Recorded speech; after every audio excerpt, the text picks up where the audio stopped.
Welcome back, everybody, to another episode of Outside the Box Conversations. And this is a really special conversation today because I have a good friend of mine on the show. His name is Dr. Marc Ellis. Dr. Marc Ellis, how you doing, man? Hey, awesome. Thanks for the call today. Hey, thank you for getting on. We this was kind of impromptu, but something that I've been thinking a lot about over the last month or so. Dr. Ellis is with Georgia Chiropractic Neurology Center. And Dr. Ellis, just tell us a little bit about who you are and what it is that you do. Sure. Well, I started, 35 years ago in martial arts and became very interested in movement therapies.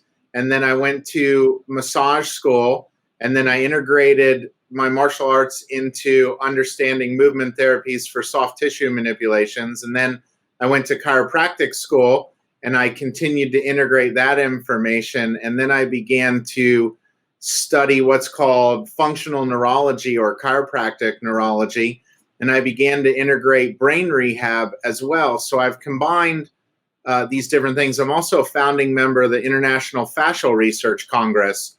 So I'm working on a lot of current understandings of how the musculoskeletal and fascial system work together with the nervous system, and then combining treatments for those as a holistic integration. And we work a lot with different people with paralysis, post-concussive syndromes, vertigo, or any types of pain syndromes as our primary area of focus. And then from there, we branch out quite a bit. You do so much. And there's just with that, little intro there, I could go in so many different directions. But for the people who don't know exactly what, chiropractic neurology or functional neurology is, tell us a little bit about that and what the difference between that is and what, most people think about when they go to a chiropractor.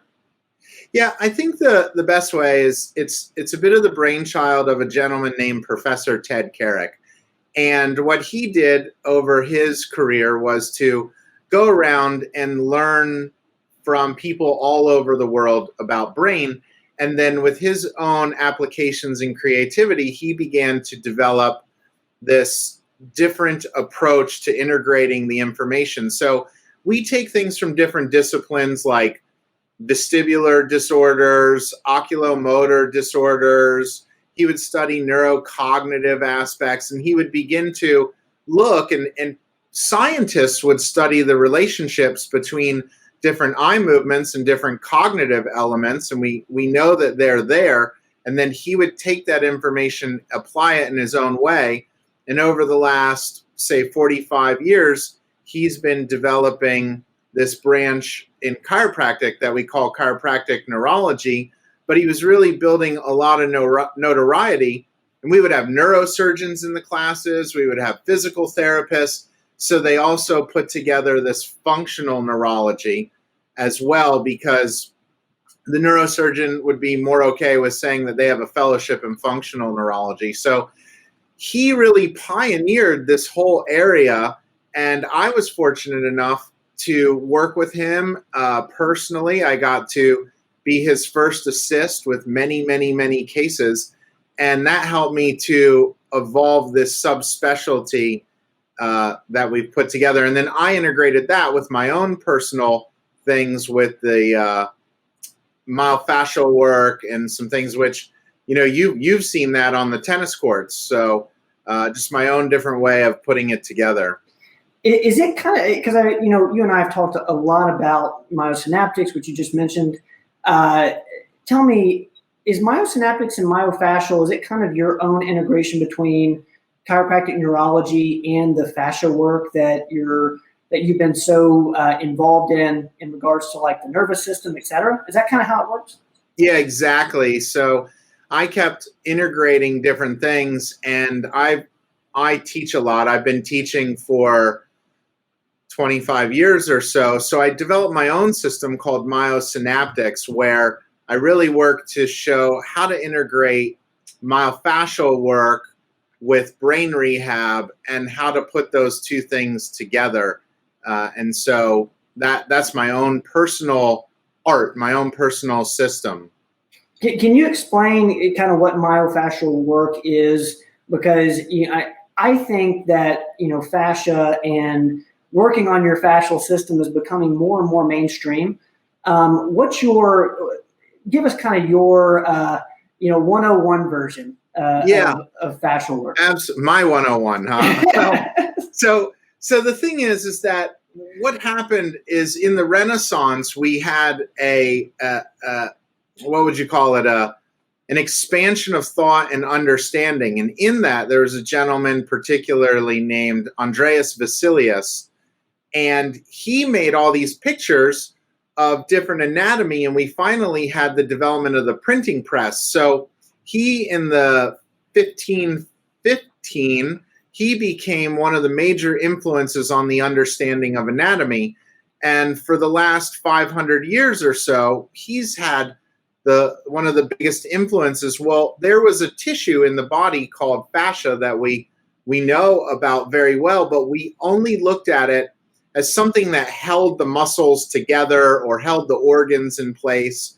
And it wasn't highly investigated. Well, there's a group called the Fascial Research Congress, and they're really interesting. There's people in there like yoga instructors or massage therapists, but then there's PhDs in endocrinology. There's a lot of people researching it in oncology, because the way the cells are moving through the body, they're moving in relationship to the fascia. And then there's a lot of biomechanical experts. So it's this conglomeration of people from all around the world who are looking at this tissue that was previously not considered very much. And they're saying, wow, all your nerves are embedded in it.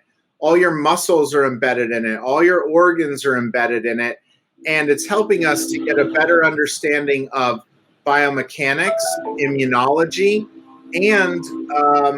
and psychology, because how that tissue is doing actually influences your brain, and then your brain influences that tissue. So it's I think that we started about 10 or 12 years ago, and every few years there's a fascia congress. The next one will be in Montreal in 2022, so we're all looking forward to that. But so I take that information as well and integrate it with whatever else we're doing, and so it's just fascinating to me. And again, we've known each other for years, and I've had the wonderful opportunity to work with you and one of your proteges, Jacob Meyer, who's having amazing success on the tennis tour right now. Shout out to Jacob Meyer. I hope he should be listening to this, Mark.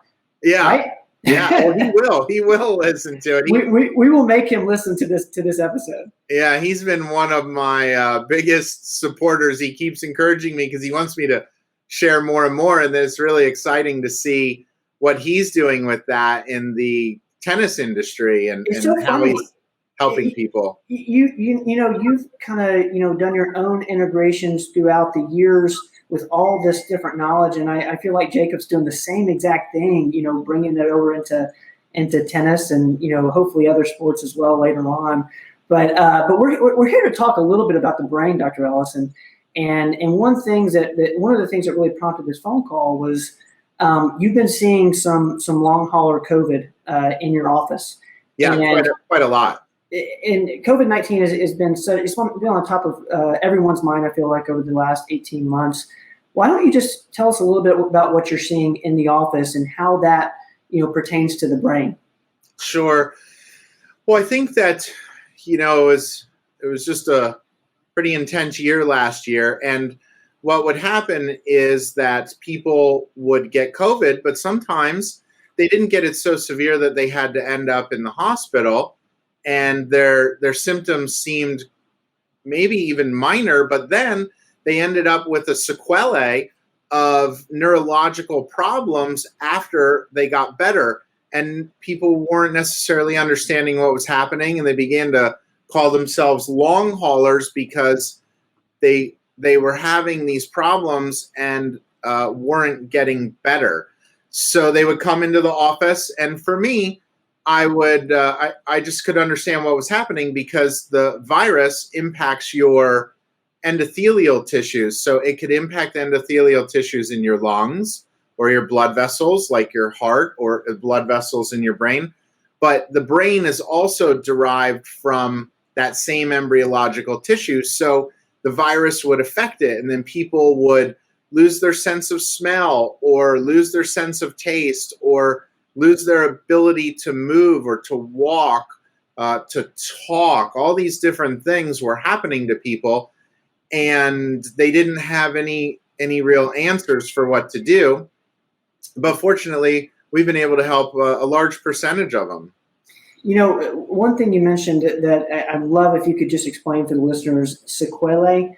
I've read about that term a couple different times today, actually, and I have no idea what that means, and I have a feeling that a lot of people listening don't either. Explain what sequelae is. Well, I think Go ahead. it's like the movie. You watch the first movie, and then there's a sequel. Oh, But we have to, in medicine, we got to use it has to sound a little cooler. So the person might get the lung problem, and then they get other things with it. Guys, if you're listening on the podcast or watching on YouTube, I apologize. I thought sequelae meant something way more complicated than just sequel. So we'll move on from that. Hey, we're going live time right now. We're not live, man. We're recording this. We're pre-recording this. Oh, good. But people will be listening to this on the podcast. Oh. Shout out to everybody on the podcast if you're taking a walk or working out. Okay. But I'm just, the long hauler thing. The way I understand it is that it does have so much to do with the brain. What are some things that you're doing in office to help with these people that have these symptoms? Yeah.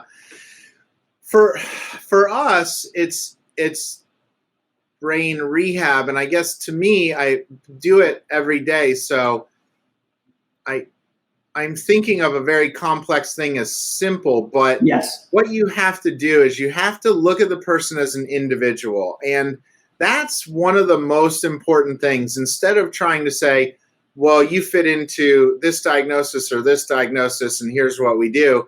You have to look at them as an individual. So first off, we start out and we look at the person as an individual, and we do a neurological exam. And we're looking at what's happening for the person. So if they can't smell, we know that could be 3 or 4 different problems. And you can examine them to try to get an idea of which one of those areas is having a hard time, or if they can't feel their legs, or if they can't move their arms or something like that. So we do the exam. It helps us to triangulate which area of the brain or multiple areas of the brain are having a problem. Interestingly enough, when you look at something like, say, a brain tumor is predominantly going to affect the area of the brain that it's impacting. And from your work in immunology that when you influence something related to chemistry, you can affect numerous areas. So if you look at somebody with a blood sugar problem, they could have problems with their eyes or their feet or their thought processes or decision makings, because glucose is important for all the functions in the body. Well, when you look at something like COVID and you have a virus and its impact, it can impact numerous areas of your brain. So it's not just finding out which one area or 2 areas of the brain are having a hard time. It could be 6, 7, 8, 9, and you have to be able to look at that person individually to figure out what their presentation is. How does a patient know if COVID did impact their brain in a negative way? Like, is there any other, obviously smell would be a pretty clear, it's gotten to my brain somehow. Is there any other symptoms of like, okay, this could be a neuro problem now? Sure. Well, if you can't walk, it's probably a neuro problem. Even things like digestion are controlled by the brain. So I guess the doctor maybe has to help the person know, but there's certain things that you would know, like tingling in your body or not being able to walk or smell or taste. Those are all for sure brain functions. Even if you get something, people are getting something called POTS, which is postural orthostatic tachycardic syndrome. And we have done a lot of work with POTS patients for years and years. And so they might stand up and their heart rate will spike 30 points. And that's happening to people with COVID. So when you look at it strictly from a cardiology perspective, they'll give them salt or compression pants or exercises. But from a neurological perspective, you go, well, there's parts of the brain that help to regulate your heart rate. And we look at those, and if they're having a difficult time, then we want to do treatments to help. And you know if they're having a hard time because you can test reflexes to check it. And if those reflexes are working, then you would say, well, maybe it's chemistry. If they don't work, you would say, well, maybe it's how the nervous system's controlling it. One of the most common symptoms that we're seeing is the loss of smell. Is there something that you've seen work in terms of, say a patient hasn't been able to get their smell back for months on end?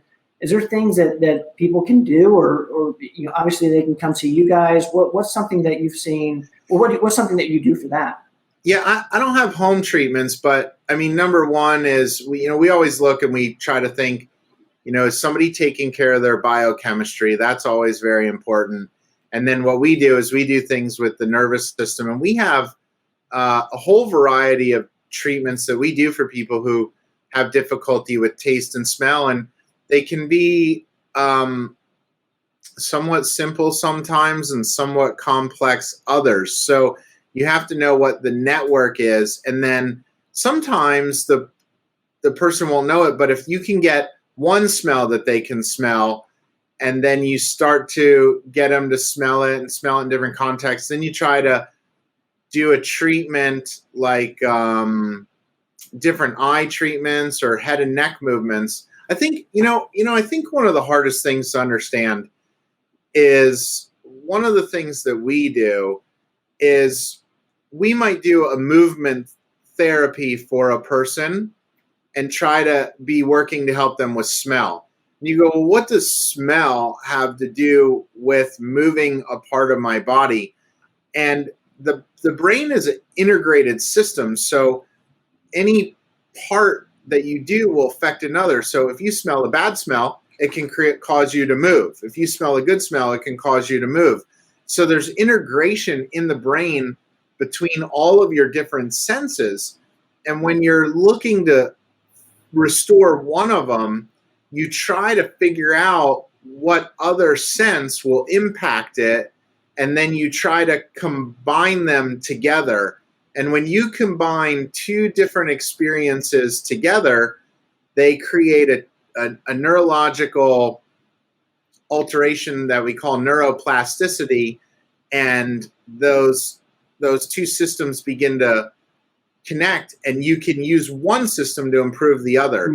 So like one of the classic ones is you might be having an experience with somebody in your life and you really care about them, and it's a big emotional experience, and a certain song comes on. Well, then for the rest of your life, you equate that experience with that song because your brain actually changed and adapted for that moment in time. So you can use one sensory modality to help improve another sensory modality. And the big art is to figure out which one to use and how to use it to help them. And that's the secret sauce, where you really, instead of treating somebody with a protocol and just saying, if you lose your smell, here's the 4 things we do. Right. You treating them as an individual, and you say, well, for you, a movement therapy doesn't work as well. So instead, we're going to use a sound therapy, and trying to integrate those in order to restore the proper function. So it's almost like feeding off of something that you're doing well or that's working in order to restore a missing piece or something that's not working as well. Yeah. And so you kind of have 2 choices. You can either go to the thing that's not working well and work to strengthen it directly, or you use another system to help boost it and then work to strengthen it with a combined approach. We were on the phone a couple weeks ago, and you told me that it's acting a lot like, was it a coma? Is that what you're saying to me? That Concussions. Concussion. Sorry, Concussion. A concussion. Yeah. Explain that a little bit. How is it working like a concussion? Yeah, for me, it's really kind of interesting because a lot of the work in concussions were only recently understood, maybe in the last 10 years. So if you think about, if you're more toward my age, when you grew up as a kid, people didn't worry too much if you got hit in your head and got a little lightheaded on the football field. It was just, you just walked it off, just shake it off, just walk it off.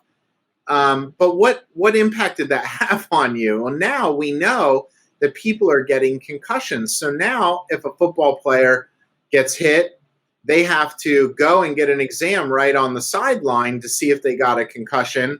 And then there's all these return to play protocols. And, we're learning that people who are getting concussions end up with different problems. And the problems they end up with can be like double vision, blurry vision. Sometimes they have loss of smell, which isn't as frequent as people with COVID, but they'll have balance problems, difficulty moving, difficulty with cognition, neck pain, head pain, these different things. So what happens is that's just because your brain got injured, and anytime your brain gets an injury, you're going to have a manifestation of certain symptoms. Anytime's not the best word, but frequently when your brain gets injured, you'll have a manifestation of symptoms. So that's like a physical injury that causes a chemical problem. Well, and then that ends up causing a problem with the brain. Well, COVID is just a viral injury that's causing a chemical problem and then causing a problem with the brain. And it tends to present a little bit in its own unique way, but that happens. For instance, there's certain viruses that seem to impact your inner ear a little bit more. And when that happens, people will get dizzy and they'll get ringing in their ear and they'll go, well, you have either a bacterial labyrinthitis or a viral labyrinthitis. And then depending on which one you have, people will treat it with antibiotics or something. So it just has a predilection for your ear. One of the nerves that goes up to your eye to move your eye outward, that nerve is particularly sensitive to viral infections for some reason, whatever it is. So different parts of our brain and bodies are more susceptible to different things. So with COVID, it seems to be impacting people's brains in this certain way where they're not able to walk or move or smell and all that. But it's similar to me to a concussion. It just has its own unique presentation. So when I think of concussions and playing football, I think, okay, well, maybe it's a bad idea to play football from a brain injury standpoint. What are some things, or have you noticed anything that people can do from a preventative standpoint so that, COVID doesn't impact the brain, or are you thinking or seeing that it's completely random? Well, I don't know that it's random. I mean, interestingly enough, that's a hot topic right there because nobody's talking about prevention. Of course we're talking about prevention. So social distancing, wearing masks, getting vaccines, all of these types of things. But interestingly enough, I've heard very little about things that are good to keep your immune system functioning, like eating fruits and vegetables and exercising and all this. And I think that if I were to guess, because we don't have research on it, the good prevention things are to work to keep your immune system as healthy as you can to try to defend against the virus. Also is to look ahead of time. I've seen a lot of people where they've had some imbalances within their nervous system. Like maybe they came to me for headaches or neck pain or something, and we fix it. And I say, hey, you also have some of these other problems. Would you like us to help you with them? And they'll say, well, no. I go, okay, that's fine. And then that something happens, like they get hit in the head and they get a concussion, or they get a viral infection or something. And what part of the brain does it affect? Well, it affects the part that was the weak link. And so the prevention would have been to be as healthy as you could be, to hopefully not have the weak link. So I think that if they had got that better, they would have had a better chance that they would not have been hurt. So, if you're smoking cigarettes and, you don't want to get COVID, you should probably, it's good to not smoke cigarettes. That's your prevention. Yeah. But one thing you mentioned earlier is the gut. And, when I think of, some of the immune system, when I think of, the gut-brain relationship, I would imagine that, keeping a healthy gut would also be, a very preventative action that so many people could take. The gut-brain relationship better than most. Can you kind of explain that for people? Yeah, well, the idea behind that is the gut has endothelial tissue, the brain has endothelial tissue, and there's a blood-brain barrier that works to keep the chemicals that are in your blood from getting to your brain. And it works to allow certain chemicals that are in your blood into your brain, so that it keeps this optimal balance between your body and your brain for function. So there's certain chemicals that you need in your body, but you don't necessarily want them in your brain. And the blood-brain barrier helps to do that. Well, what we're seeing is that if you get inflammation in your gut, you can get inflammation in the blood-brain barrier, and you break down your gut-blood barrier. So they talk about leaky gut, right? And the idea is that the chemicals, you have these bonds in there called zonulin bonds, and they break apart, and the gaps between your intestines and your blood get a little too big. And what we think is that chemicals start coming through that shouldn't come through, and then that causes inflammation in your body. And again, it's sort of the same. What part of your body will that inflammation affect? Well, some people, it looks like it affects their joints, and they might have an arthritis. Some people, it affects their thyroid, and they might have a thyroiditis. Some people, it can affect blood vessels and things. So then when that begins to happen and you begin to get into an inflammatory state, that inflammation can also affect your brain. I think the easiest idea is, sometimes if you get the flu or you eat something bad, you feel sluggish mentally and physically. So they're interrelated. And I mean, you guys do a lot of work with the gut, and I'm sure you see how sometimes people think that's not related to your gut, but when you get their gut healthier, they feel better, right? I mean, it's just fascinating to me. And I think that, this, with everything that's happening with long hauler COVID and COVID in general, I think people are realizing, like you said, the importance of keeping your immune system strong. And, I hope that people are starting to realize how much of your immune system is determined by your gut health. I think there's a large percentage of your immune system that's actually in your gut. Isn't that right? Something like that? Yeah. Well, I mean, there's from what I hear, there's more bacterial cells from gut bacteria than you actually have cells in your own body. So what we call your gut flora is very important. There's neuropsychiatric impacts that are pretty well studied related to gut flora. So there's actually medical treatments where, I mean, it's not the coolest word to say, but they do fecal transplants, mm-hmm. where they get the gut bacteria from one person and give it to the other, and their depression goes away.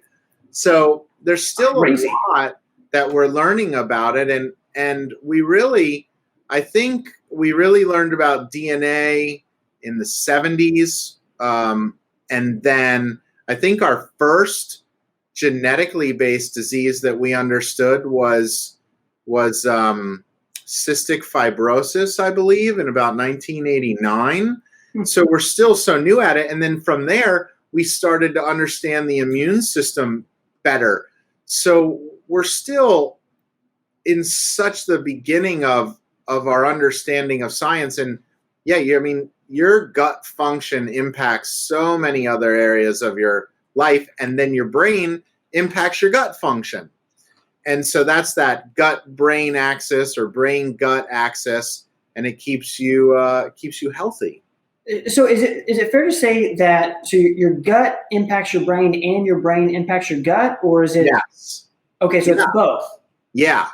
Yeah, we like to put things in like one thing affects another, but the reality is they're all interrelated. Yeah. So, your gut will affect your brain, particularly the nerves in your gut have very powerful impacts on parts of your brain for your limbic system, like your amygdala and things. And then your brain through your nerve called the vagus nerve, well, it goes down and it keeps your gut functioning and your intestines and organs healthy.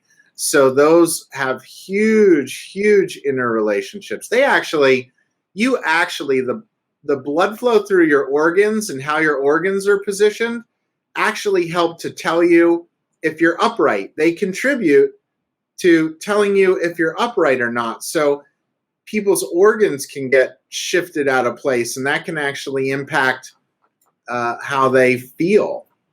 You know, it's interesting. Dr. Rogers wrote an article this morning about long hauler, and he mentioned in there that COVID is a multi-organ disease, and that's what's just so fascinating to me is how it's affecting all your organs essentially, and that's really where the personalized approach that you're talking about comes into play, because it can affect all of them, and it just it affects different people in different ways. Isn't that fascinating? Yeah, it really is. I mean, it seems to be affecting tissues that come from your ectoderm and like your endothelium. Although that's like skin, you think of the skin on the outside of your body, but you have skin around all your organs. And then just depending, I think, on that person's genetics sort of shows, like, why does one person, it impacts their lungs, and another person it more impacts their vestibular system, and another person it more impacts their nervous system?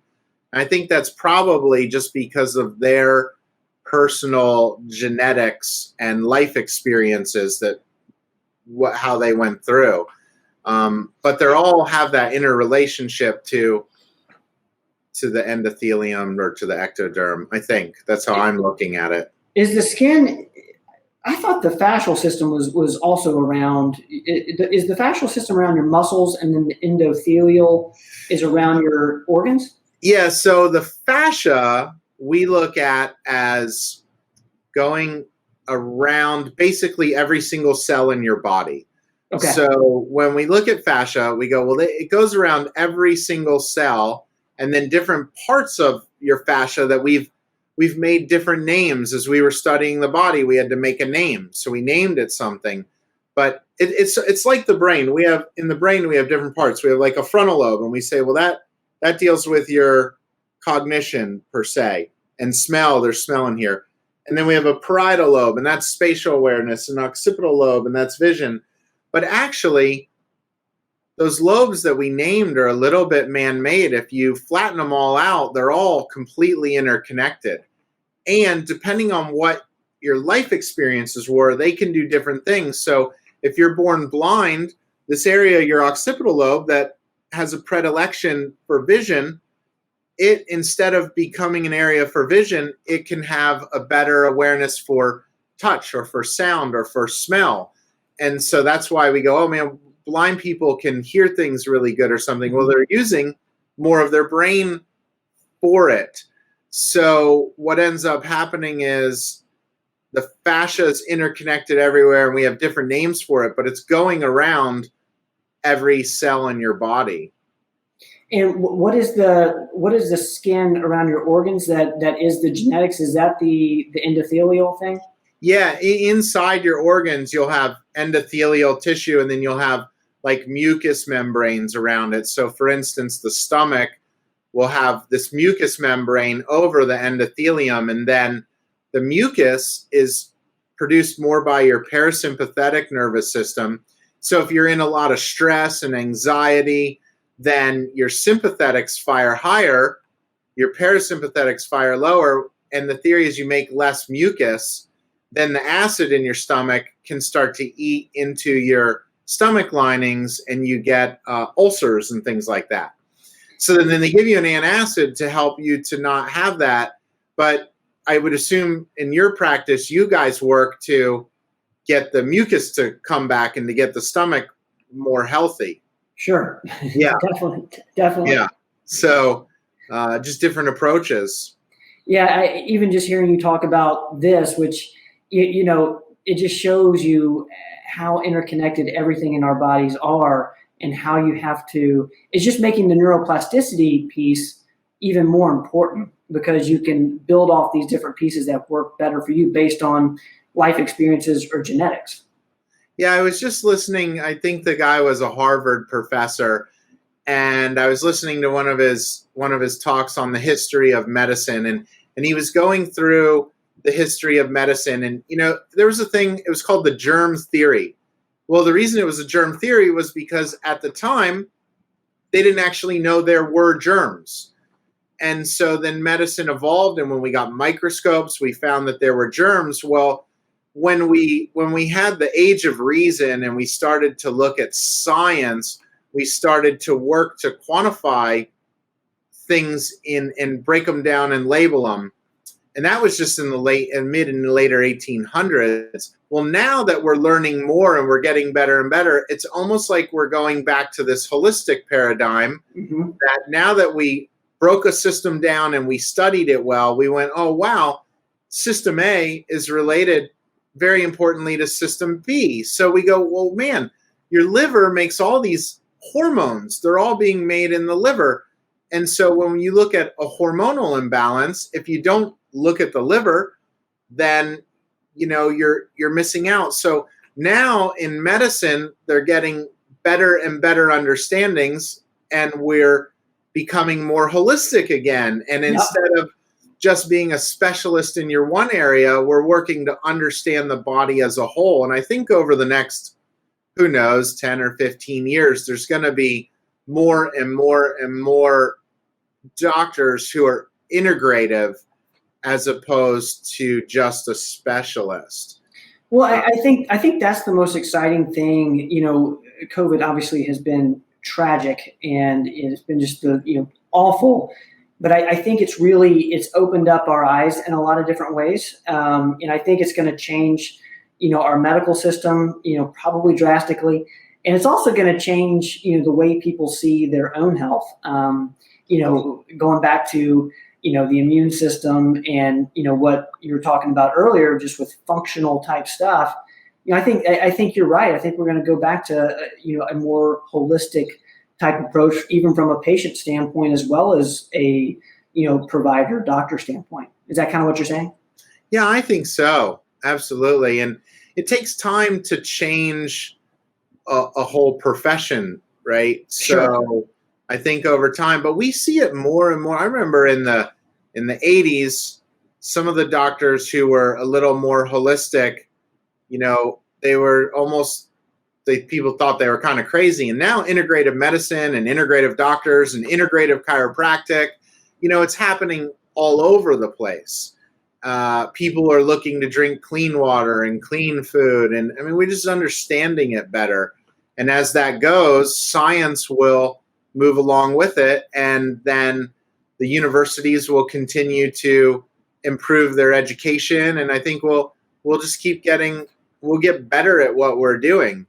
What comes to mind when you're saying that is like, do you think it's going to be more and more difficult or easy in terms of, it feels harder to do all these things in a modern world? Our food's not as good as it used to be, in the 50s. So, eating well is more difficult, yet our knowledge and understanding of science is becoming so much better.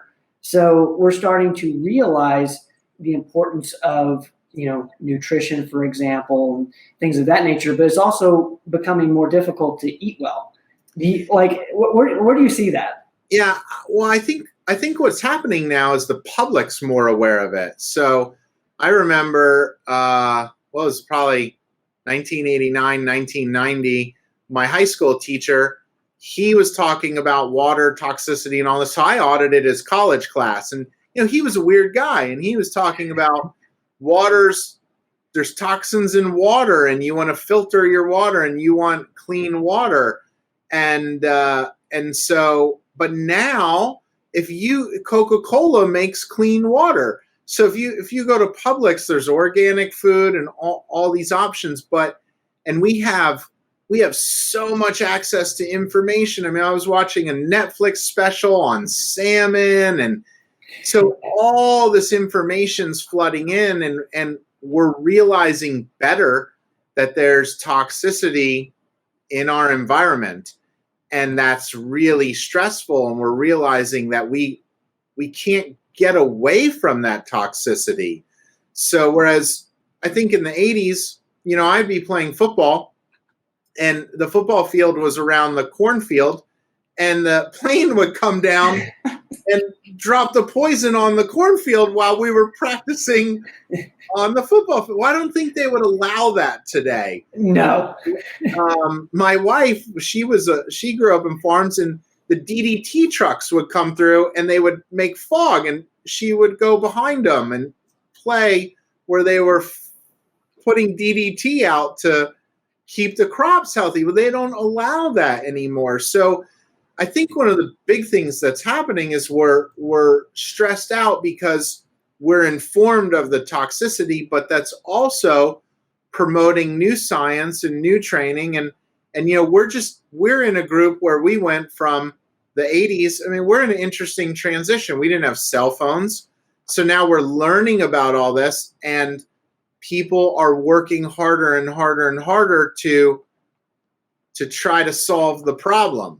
So, I mean, we really, I don't know when you grew up, but we talked about environments in the 60s, but not as much, I don't think. I mean, we fixed a lot of the problems with the Industrial Revolution and the toxicity from the Industrial Revolution.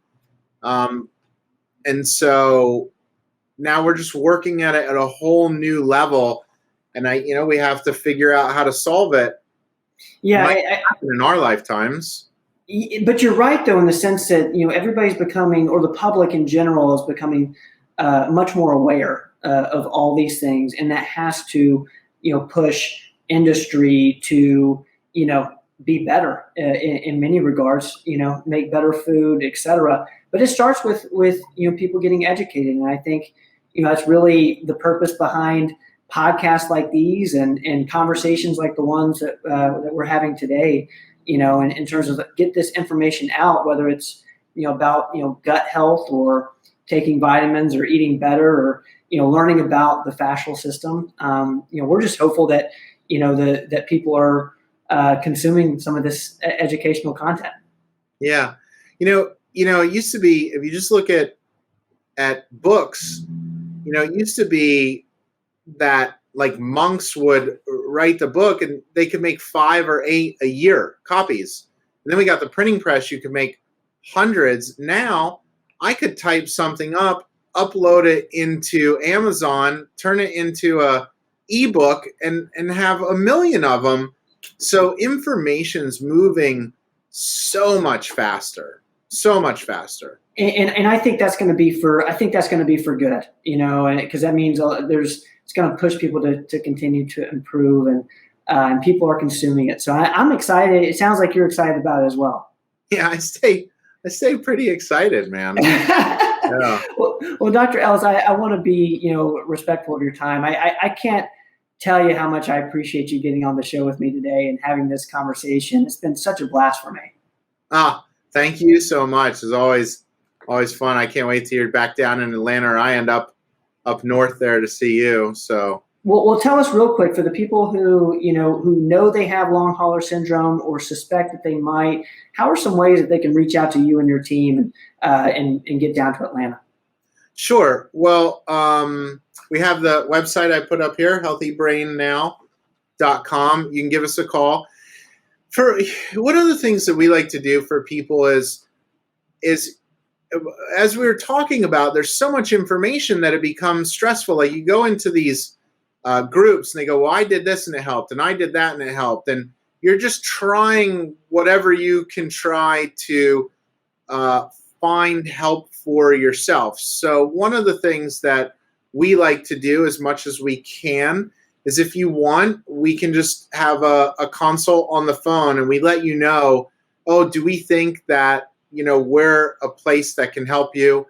And so we always offer a free consult and try to help people. And then they just come in. I put my office, I think I got like 8 hotels in the area. So, because we have so many people, we used to have a lot of people come in internationally, and then COVID happened.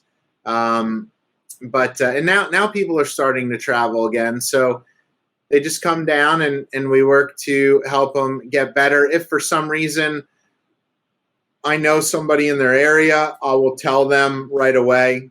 I only have a few people that I tend to refer to. So, we let them know the best we can, and see how we can help. Well, guys, I encourage everybody who's listening right now, please take him up on that. That is amazing that they're doing these phone consults to see how they can help you guys. I'm going to link everything that Dr. Ellis just mentioned in the show notes today, whether you're on Apple, Spotify, or on YouTube. So you can find healthybrainnow.com and phone numbers, etc., so that you can take advantage of that. Dr. Ellis, ma'am, I really appreciate you. Thank you so much for coming on to the show, and I hope that we can do this again. Yeah, absolutely. Guys, this has been Outside the Box Conversations. I am your host, Ben Rogers, and as always, we will see you guys next time. Don't go away.